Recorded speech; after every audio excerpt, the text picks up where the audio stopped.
السلام علیکم ورحمۃ اللہ۔ فرشتوں کی موت کیسے ہوگی؟ دنیا کے وہ لوگ بدقسمت ترین ہوں گے جو قیامت کا منظر دیکھیں گے۔ قیامت سے پہلے یکدم ایک خوفناک آواز آئے گی، سب لوگ سب کچھ بھول جائیں گے۔ خوفناک آواز سے سورج پھٹ جائے گا، تارے ٹوٹ جائیں گے، چاند بکھر کر ریزہ ریزہ ہو جائے گا، زمین میں دراڑیں اور پہاڑ روئی بن جائیں گے، سمندروں میں آگ لگ جائے گی اور دنیا تہس نہس ہو جائے گی۔ ایک خوفناک آواز کے ساتھ پوری دنیا کو اللہ تعالیٰ موت دے دے گا۔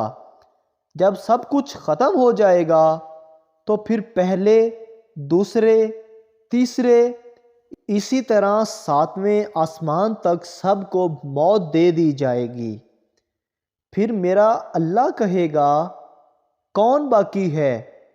آواز سن کر ملک الموت حضرت عزرائیل علیہ السلام کہیں گے کہ اے میرے اللہ، مجھ سمیت تیرے 4 فرشتے ہیں، یہ جبرائیل علیہ السلام، میکائیل علیہ السلام اور اسرافیل علیہ السلام ہیں۔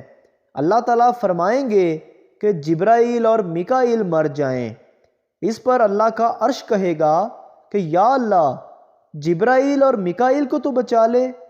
اس وقت اللہ تعالیٰ فرمائے گا کہ خاموش، میرے عرش کے نیچے موت ہی موت ہے۔ پھر دوبارہ اللہ تعالیٰ فرمائے گا، کون باقی ہے؟ جواب آئے گا کہ عرش کے فرشتے یعنی اسرافیل اور میں عزرائیل۔ پھر اللہ تعالیٰ فرمائے گا اسرافیل مر جائے۔ اس وقت اسرافیل علیہ السلام سور پھونک رہے ہوں گے، ان کے ہاتھ سے سور نکل جائے گا اور جا کر اللہ کے عرش پر لگ جائے گا۔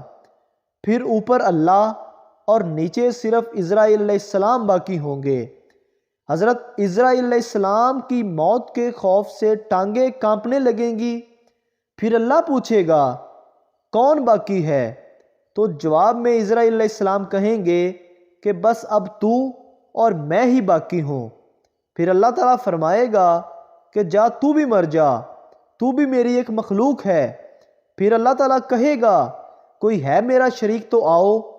پھر اللہ تعالیٰ زمین اور آسمان کو ایک جھٹکا دے کر کہے گا کہ میں ہوں بادشاہ۔ اللہ اکبر، اللہ اکبر۔